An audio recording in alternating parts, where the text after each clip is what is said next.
Oh, mulakan Aiman. Dia saya ada. Okey, jom. Aiman mulakan.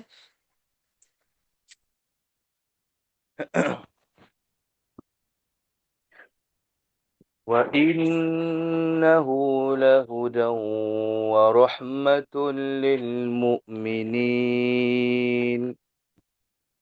إن ربك يقضي بينهم بحكمه وهو العزيز العليم فتوكل على الله إنك على الحق المبين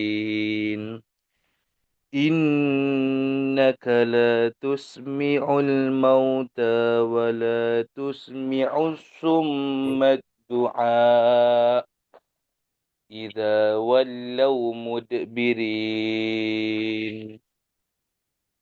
وما أنت بهاد العمي عن ضلالتهم إن تسمع إلا من يؤمن بآياتنا فهم مسلمون وإذا وقع القول عليهم أخرجنا لهم دابة saya ulang أخرجنا لهم دابة من الأرض تكلمهم أن الناس كانوا بآياتنا لا يوقنون ويوم نحشر من كل أمة فوجا ممن يكذب بآياتنا فهم يوزعون حتى إذا جاءوا قال أكذبتم بآياتي ولم تحيطوا بها علما أم ماذا كنتم تعملون ووقع القول عليهم بما ظلموا فهم لا ينطقون ألم يروا أنا جعلنا الليل ليسكنوا فيه والنهار مبصرا إن في ذلك لآيات لقوم يؤمنون ويوم ينفخ في الصور ففزع من في السماوات ومن في الأرض إلا من شاء الله وكل أتوه داخرين وترى الجبال تحسبها جامدة وهي تمر مر السحاب صنع الله الذي أتقن كل شيء إنه خبير بما تفعلون. Nisha Nasrullah Hajah.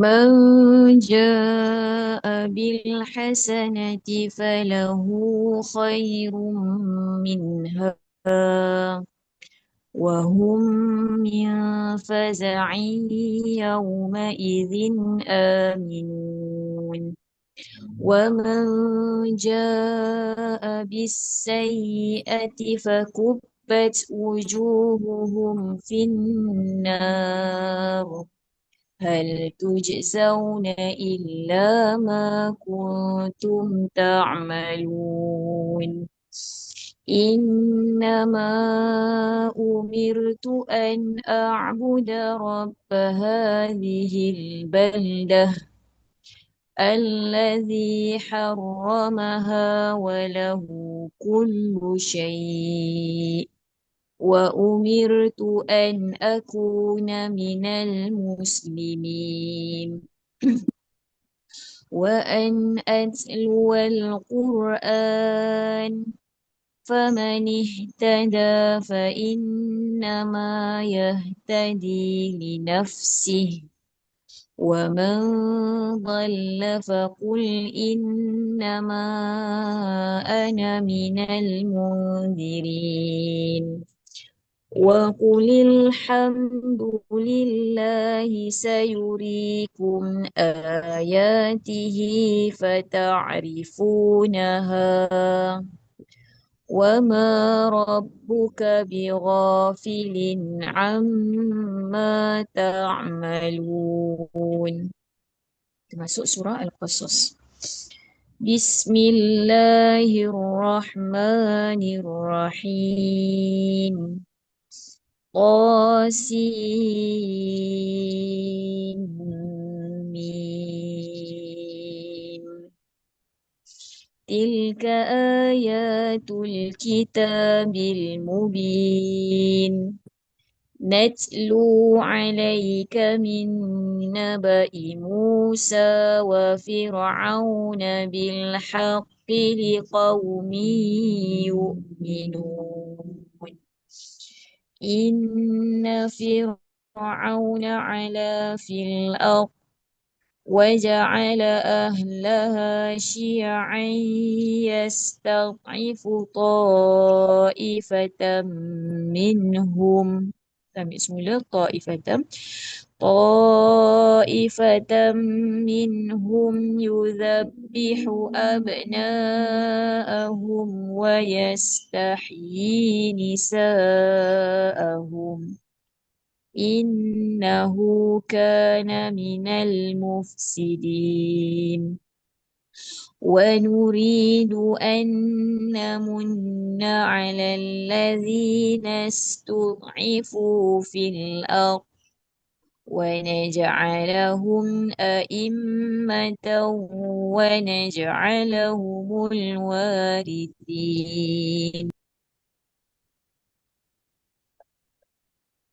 ونمكن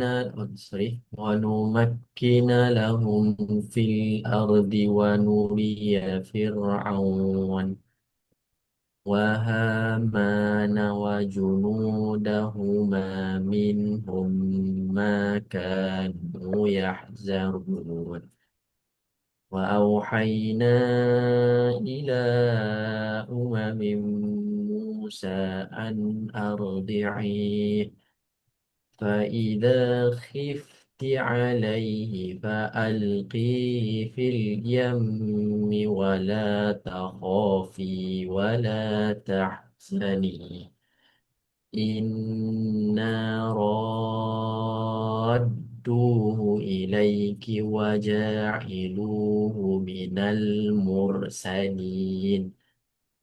فالتقط فالتقطه آل فرعون ليكون لهم عدوا وحزنا إن فرعون وهامان وجنودهما كانوا خاطعين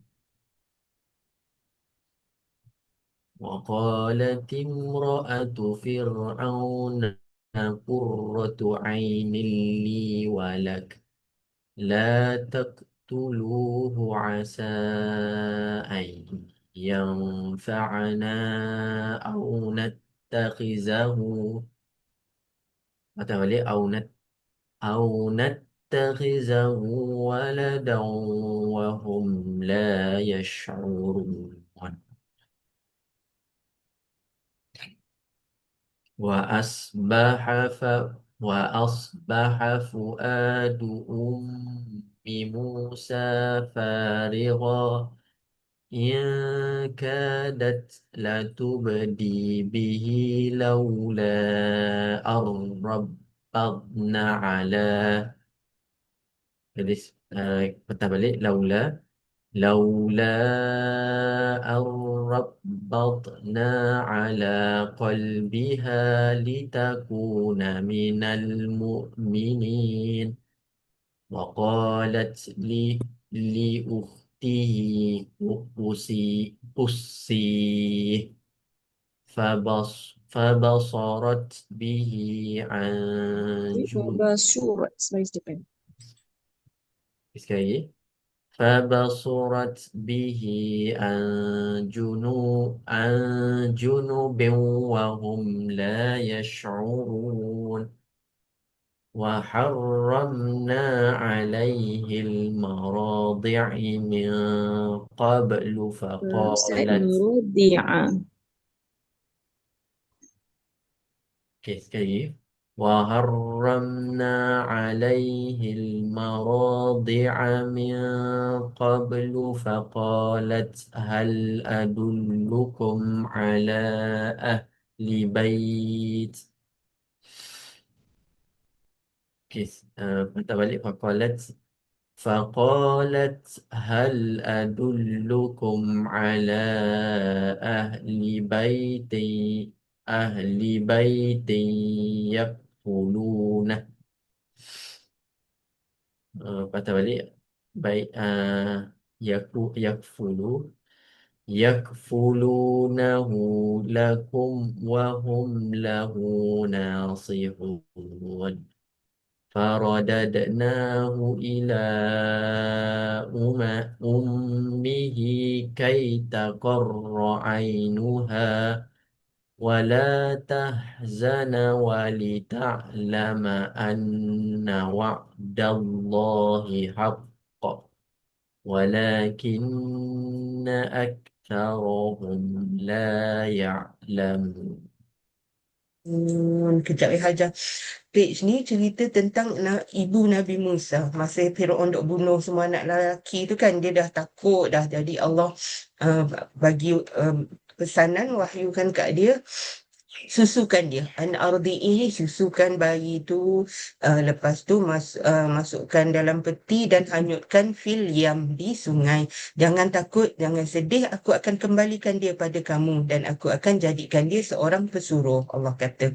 Jadi padahal hati mak Nabi Musa ni macam nak pecah, dia punya takut, dia punya risau, dia kata hampir aja dia nak pecahkan rahsia tu bagi tahu kat orang.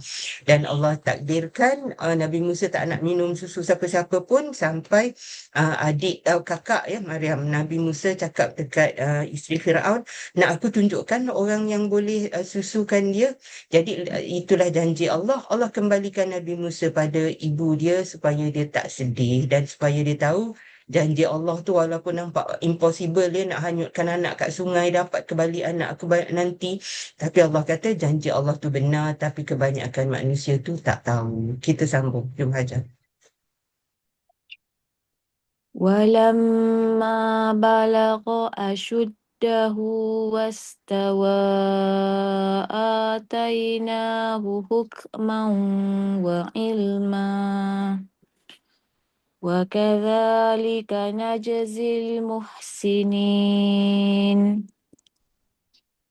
ودخل المدينة على حين غفلة من أهلها فوجد فيها رجلين يقتتلان هذا من شيعته وهذا من عدوه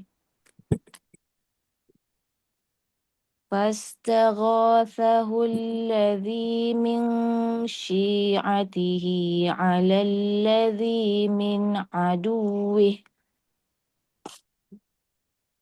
فوكزه موسى فقضى عليه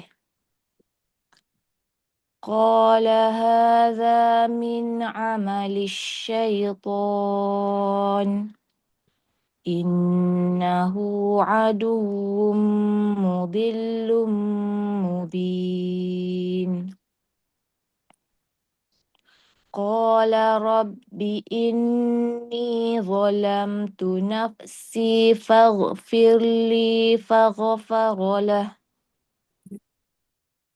إنه هو الغفور الرحيم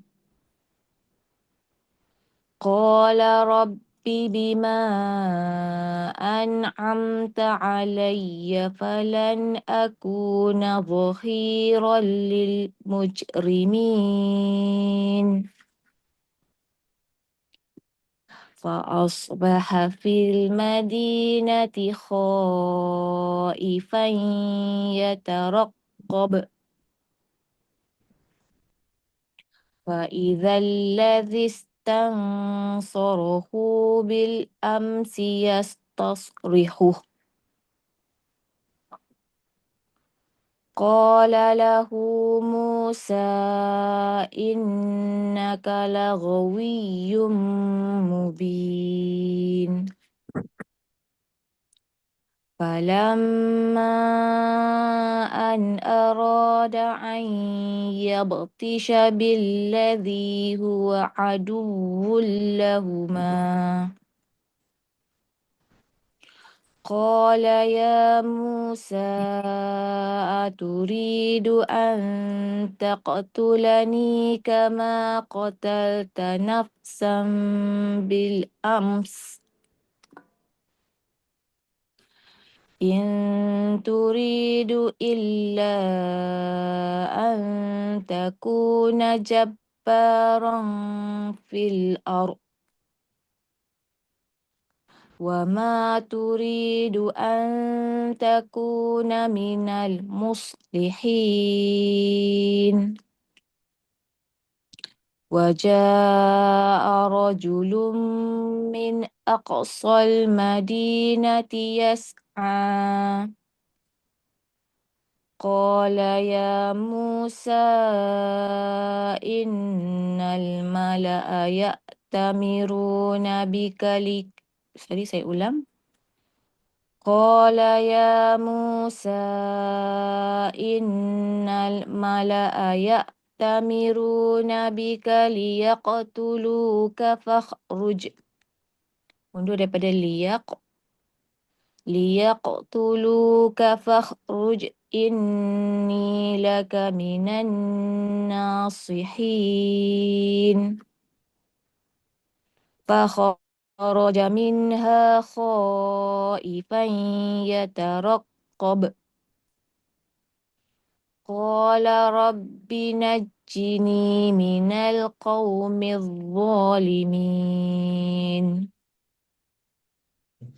Page ni cerita bila Nabi Musa dah dewasa, maksudnya dia umur 40 kalau tak silap dia masa tu. Dia pergi bandar dan dia dapat nampak ada dua orang bergaduh, satu daripada kaum dia, satu kaum Firaun, dan dia membela kaum dia lah, dia tumbuk Nabi Musa tu kuat katnya. Dan orang tu mati. Dan dan dia kata ini kerja syaitan ni, dan dia minta maaf dekat Allah. Dan ni dia ayat 15 ni dia kata ini amalan syaitan ni, dia kata dia minta maaf dengan Allah, dia kata aku ni menzalimi diriku, ampunkanlah ya Allah. Dan esoknya dia pergi lagi, orang sama kaum dia tu gaduh lagi. Lepas tu dia punya musuh tu kata, kau nak bunuh aku ke Musa macam kau bunuh orang semalam tu? Dan masa tu datanglah seorang lelaki tu, tak tahu dari kaum Musa lah. Dia kata Musa ada raja hantar dari bandar ni, orang hantar ada seorang nak datang bunuh kamu. Baik kau keluar dari bandar ni cepat-cepat. Apa ni bagi nasihat je, yang minan nasihi ni kat ujung ni. Jadi Nabi Musa pun keluar dari lari daripada dikejar oleh orang Firaun tu. Jadi sampai situlah ceritanya setakat ini. Kita sambung. Bismillahirrahmanirrahim. ولما توجه تلقاء مدين قال عسى ربي أن يهديني سواء السبيل ولما ورد ماء مدين وجد عليه أمة من الناس. Patah balik wajadah. وجد عليه أمة من الناس يسقون ووجد من دونهم امرأتين تذودان قال ما خطبكما قالتا لا نسقي حتى يصدر الرعاء وأبونا شيخ كبير فسقى لهما ثم تولى إلى الظل فقال رب إني لما أنزلت إلي من خير فقير. Okay, saya nak ceritakan setakat ini. Dia Nabi Musa perjalanan dia bila dia lari dari Mesir tu dia naik ke atas. Kalau kita tengok peta dan dia sampai ke kaum Madian ni dan dia nampak ada sekumpulan orang tengah bagi minum ternakan dan ada 2 orang perempuan yang dia tak sibuk-sibuk bagi minum ternakan dia duduk belakang je. Dia tanya kenapa? Dia kata nak biar semua orang-orang ni clear dulu baru dia bagi kambing-kambing ternakan dia minum sebab dia perempuan kan, yang lebih tu lelaki. Dia kata kita tunggu itulah dan sebab apa kita tak buat kerja ni sebab dia seorang orang yang tua, dah tua, Syaihun Kabir ni. Jadi Nabi Musa tolong, lepas dia tolong bagi minum tu dia duduk dekat satu dia duduk dekat satu zillin ni macam naungan, pokok lah agaknya kan, dibawa dekat satu naungan dan dia kata satu doa ni yang kita boleh guna juga kalau kita nak mohon sesuatu dari Allah kan. Masa tu Nabi Musa tengah susah kan, lari daripada orang kejar dia kan. Apa doa dia yang ini? Ayat 24. Rabbi inni lima anzalta ilayya min khairin fakir. Ya Allah, aku ni dalam memerlukan, turunkanlah apa-apa yang terbaik untuk aku yang memerlukan ini. Jadi doa dia tu taklah spesifik sangat tapi dia minta Allah beri yang terbaik dalam keadaan dia. Ambil doa ni, sangat bagus. Kita sambung. فجاءته إحداهما تمشي على استحياء قالت إن أبي يدعوك ليجزيك أجر ما سقيت لنا فلما جاءه وقص عليه القصص قال لا تخف نجوت من القوم الظالمين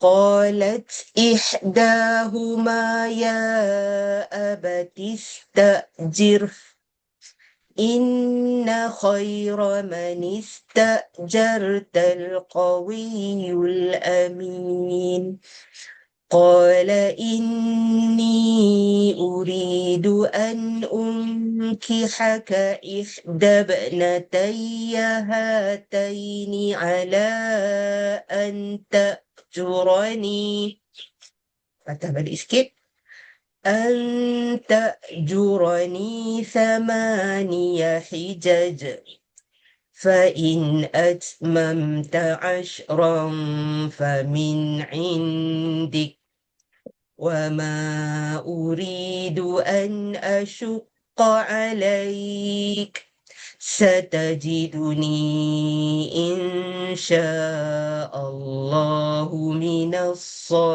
الصالحين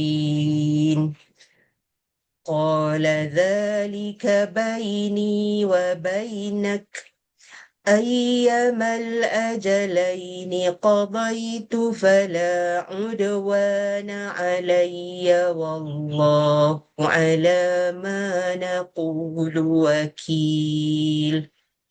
Sambung cerita dia bila lepas tu anak Nabi ada yang 2 orang tu sebenarnya anak Nabi Syuaib ya. Dia berdua datang balik dekat Nabi Musa. Dia kata ayah kami jemput datang rumah sebab dah tolong kami tadi. Dan lepas tu salah seorang tu cakap dengan ayah dia, ambillah dia jadi kerja dengan kita, tolong jaga kambing-kambing ni kan. Nabi Musa tu tahu tak, dia seorang hitam, negro lah, dan kerja dia gembala kambing. Jadi dia Nabi Shu'aib, dia cerita kat Nabi Shu'aib dia punya situasi. Nabi Shu'aib kata tak, kau dah selamat dah daripada orang-orang yang zalim tu. Dan dia nego, dia buat satu kontrak. Nabi Musa kerja dengan Nabi Shu'aib selama 8 Hijaj ni, saya tak pasti bulan ke tahun ke. Sama ni 8. Dan lepas tu cukupkan jadi 10, dia kata. Jadi kau akan dapati aku seorang yang jujur, kalau kau terimalah job ni, dia kata kan. Jadi Nabi Musa pun kerja dengan Nabi Shu'aib dan berkahwin dengan salah seorang anak Nabi Shu'aib. Kita sambung ceritanya. Aiman, jom. فلما قضى موسى الأجل وسار بأهله آنس من جانب الطور نارا قال لأهلهم كثوا إني آنست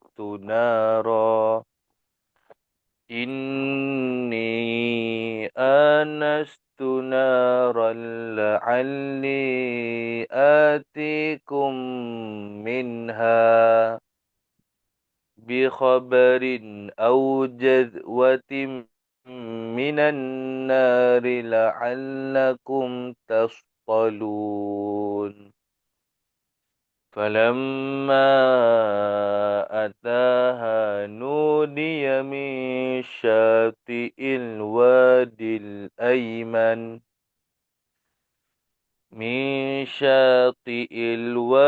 الأيمن في البقعة المباركة من الشجرة أي يا موسى إني أنا الله رب العالمين وأن ألق عصاك فلما رآها تهتز كأنها جان ولا مدبرا ولم يعقب يا موسى أقبل ولا تخف إنك من الآمنين أسلك يدك في جيبك تخرج بيضاء من غير سوء واضمم إليك جناحك من الرهب فذلك برهان من ربك إلى فرعون وملئه إنهم كانوا قوما فاسقين قال رب إني قتلت منهم نفسا فأخاف أن يقتلون وأخي هارون هو أفصح مني لسانا فأرسله معي يرد أن يصدقني إني أخاف أن يكذبون قال سنشد عضدك بأخيك ونجعل لكما سلطانا فلا يصلون إليكما بآياتنا أنتما ومن اتبعكما الغالبون. Okey. Surah Al-Qasas ni surah cerita-cerita ya, jadi banyaklah ceritanya. Ceritanya lepas dia habis kontrak kerja tu, Nabi Musa berjalan dengan keluarga dia nak balik-balik ke Mesir lah. Dan dia nampak cahaya. Dia nampak api, ni dia nampak api dekat atas bukit dan dia cakap dekat keluarga dia, tunggu sinilah. Dia kata dia nak tengok api tu ada apa. Mudah-mudahan dia kata dapat sesuatu khabar lah daripada api tu yang menyala tu. Jadi dia pergi dan di situlah dia bercakap dengan Allah. Nah, Allah kata dia, ini anallah, sesungguhnya aku Tuhanku, Tuhan kamu. Sesungguhnya aku Allah. Dia tak cakap aku Tuhan kamu. Tuhan sekalian alam. Dan Allah tunjukkan dua mukjizat dia masa tu. Dia kata cuba campak tongkat tu. Tongkat tu bertukar jadi ular yang sangat besar. Dan Nabi Musa takut, dia lari ke belakang. Walam yu'akib ni maksudnya tak berpaling lagi, dah lari tu lintang pukang. Lepas tu Allah kata, wahai Musa, jangan takut. Kamu orang yang jujur, amanah dan pegang balik tongkat tu jadi tongkat. Dan disuruh masukkan tangan pada lehernya. Lepas tu keluar cahaya dan di situlah dia mula dapat perintah dari Allah untuk menghadap Firaun dengan Nabi Harun. Kita sambung ceritanya. Siapa sambung? Nasrullah. فلما جاءهم موسى بآياتنا بينات قالوا ما هذا إلا سحر مفترى وما سمعنا kita balik وما سمعنا بهذا في آبائنا الأولين وقال موسى ربي أعلم بمن جاء بالهدى Matah balik biman jaa bil huda min indihi wa man takunu lahu aqibatud dar innahu la yuflihul zalimun. وقال فرعون يا أيها الملأ ما علمت لكم من إله. Alim tulak. Sekali lagi. وقال فرعون يا أيها الملأ ما علمت لكم. Kita balik Ya ayyuhal mala'u ma alimtu lakum min ilahin ghairi fa'aw fa'awqid fa'awqid li ya hamanu 'alat tini faj'al li sarhan la'alli. Kita patah balik la'alli attali'u ila ilahi Musa wa inni la'adunnuhu minal kadhibin wastakbara huwa wa junuduhu fil ardi bighairil haqqi wa dhannu annahum أنهم إلينا لا يرجعون فأخذناه وجنوده فنبذناهم في اليم فانظر كيف كان عاقبة الظالمين وجعلناهم أئمة يدعون إلى النار ويوم القيامة لا ينصرون وأتبعناهم في هذه الدنيا لعنة ويوم القيامة هم من المقبوحين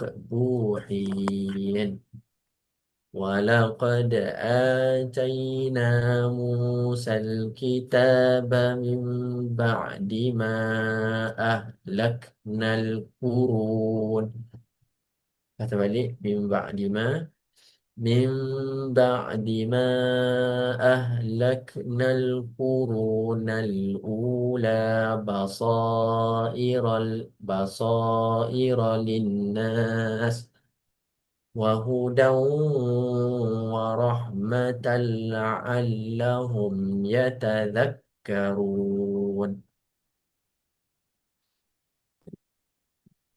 وما كنت بجانب الغربي إذ قضينا إلى موسى الأمر وما كنت من الشاهدين.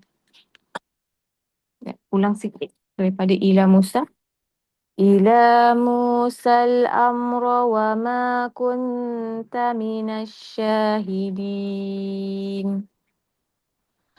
ولكننا أنشأنا قرونا فتطاول عليهم العمر وما كنت ثاويا في أهل مدين تتلو عليهم آياتنا ولكننا كنا مرسلين وما كنت بجانب الطور إذ نادينا ولكن رحمة من ربك لتنذر قوما ما أتاهم. Ambil daripada litung, undur sikit. لتنذر قوما ما أتاهم من نذير من قبلك لعلهم يتذكرون ولولا أن تصيبهم مصيبة بما قدمت أيديهم فيقولوا ربنا لولا أرسلت إلينا رسولا فنتبع آياتك ونكون من المؤمنين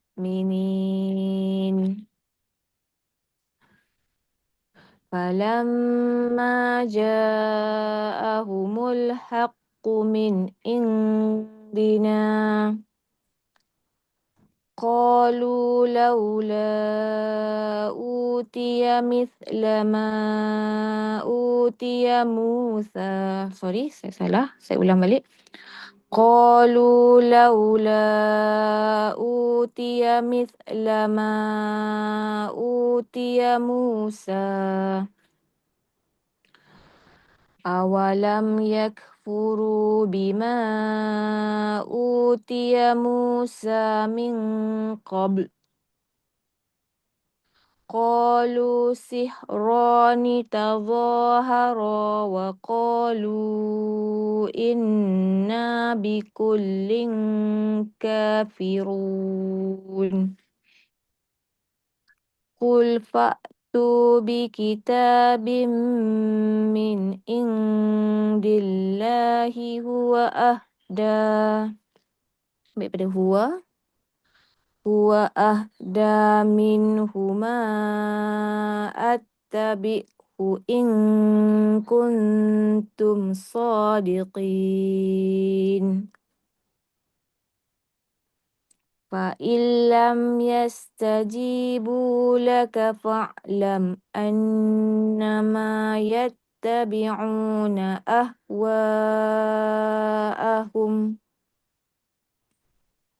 ومن أضل ممن اتبع هواه بغير هدى من الله إن الله لا يهدي القوم الظالمين.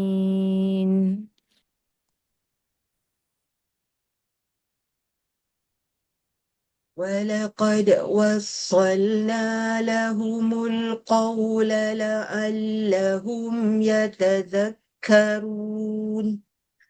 الذين آتيناهم الكتاب من قبله هم به يؤمنون وإذا يتلى عليهم قالوا آمنا به إنه الحق من ربنا إنا كنا من قبله مسلمين أولئك يؤتون أجرهم مرتين بما صبروا ويدرؤون بالحسنة السيئة ومما رزقناهم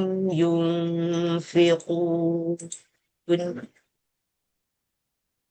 وإذا سمعوا اللغو kejap ada orang terkeluar وإذا سمعوا اللغو أعرضوا عنه وقالوا لنا أعمالنا ولكم أعمالكم سلام عليكم لا نبتغي الجاهلين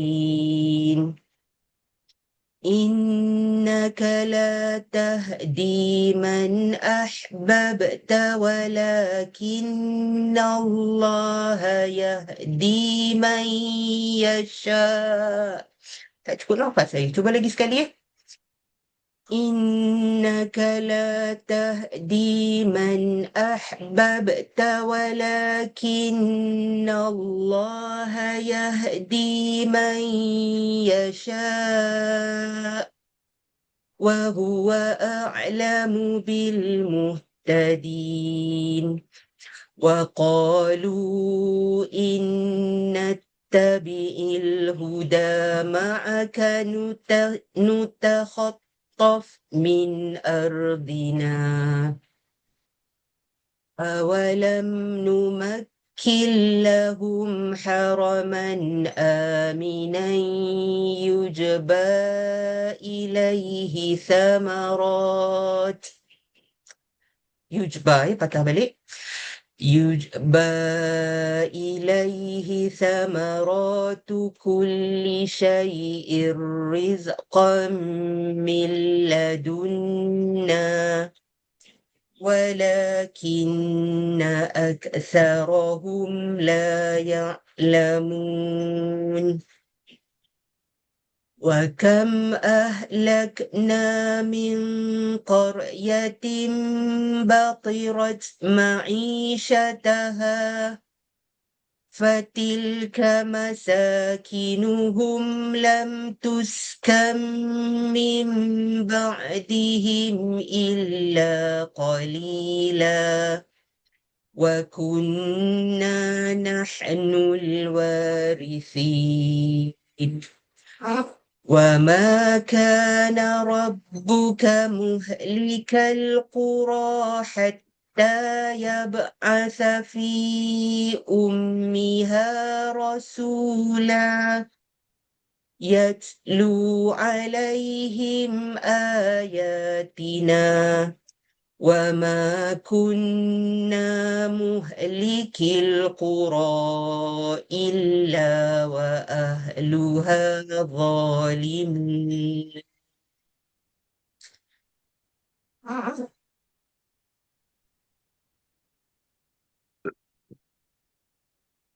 وما أوتيتم من شيء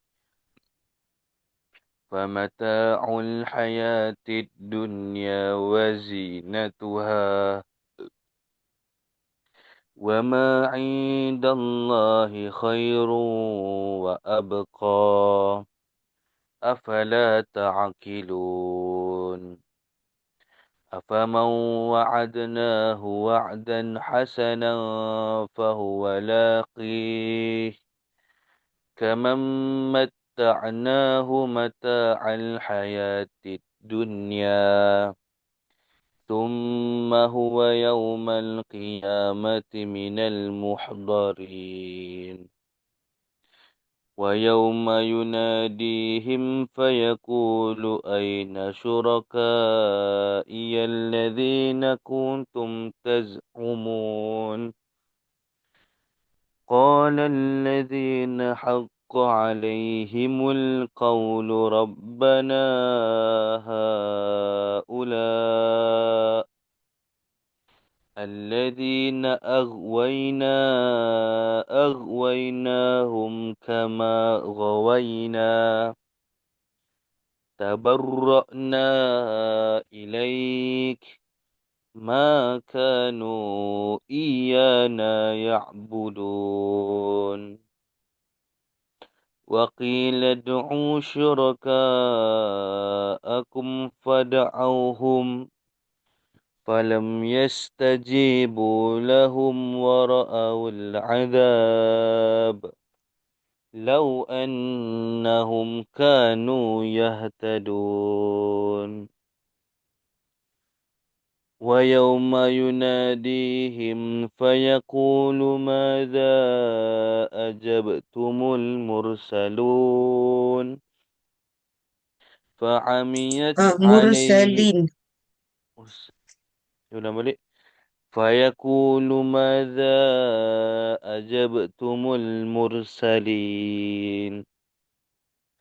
فعميت عليهم الأنباء يومئذ فهم لا يتساءلون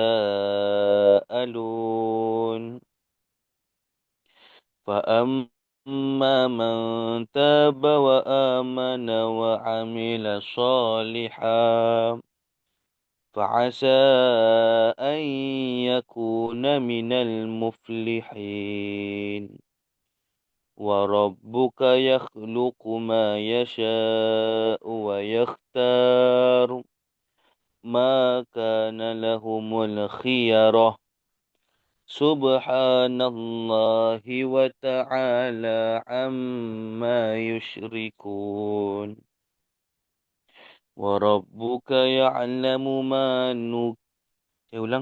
وربك يعلم ما تكن صدورهم وما يعلنون وهو الله لا إله إلا هو له الحمد في الأولى والآخرة وله الحكم وإليه ترجعون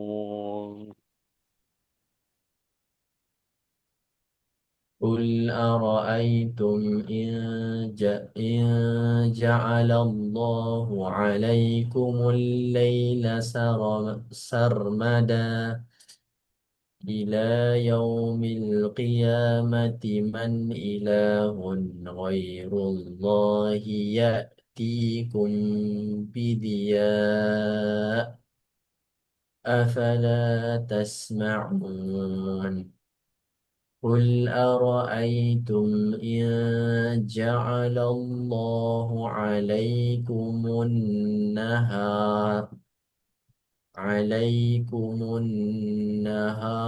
سرمدا إلى يوم القيامة من إله غير الله كيف تبلي من إله غير الله يأتيكم بالليل تسكنون فيه أفلا تبصرون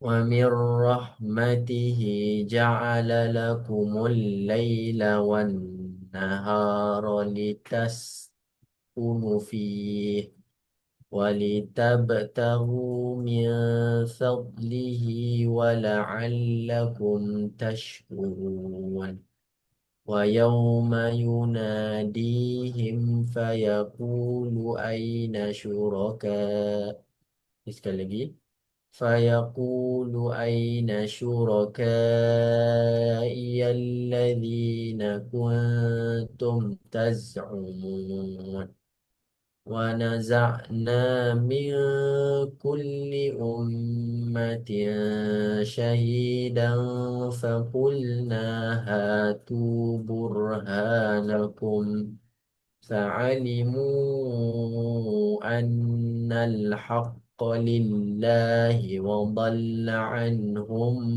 ما كانوا يفترون إن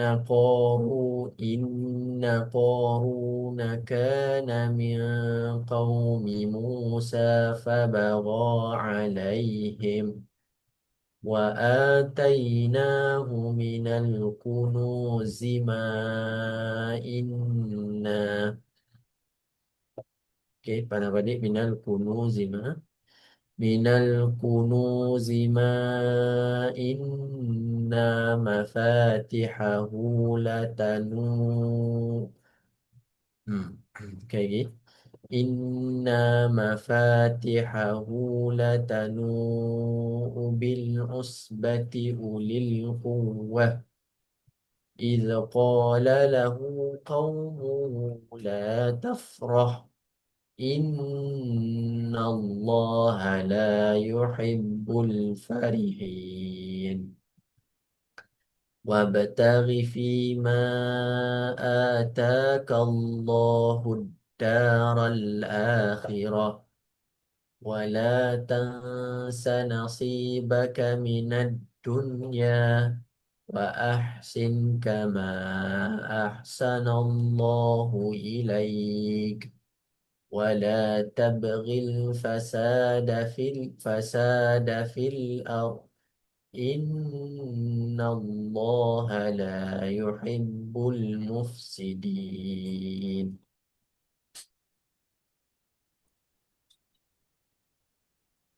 قال إنما أوتيته على علم عندي أولم يعلم أن الله قد أهلك من قبله من القرون.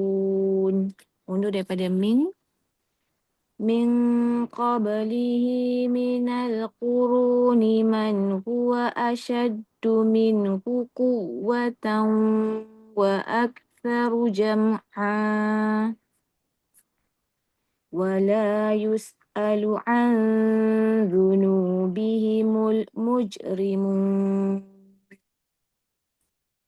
فخرج على قومه في زينته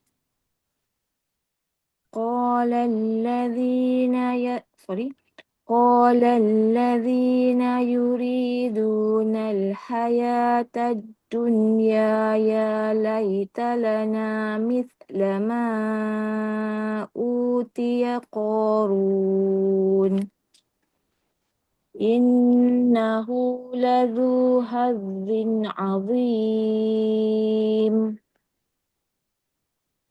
وقال الذين أوتوا العلم ويلكم ثواب الله خير لمن آمن وعمل صالحا ولا يلقاها إلا الصابرون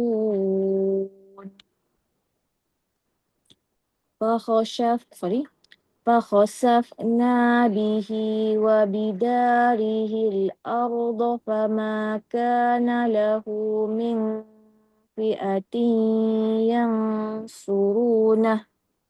Undur daripada min fi'atin yansurunahu min dunillah wa ma kana minal muntasirin. وأصبح الذين تمنوا مكانه بالأمس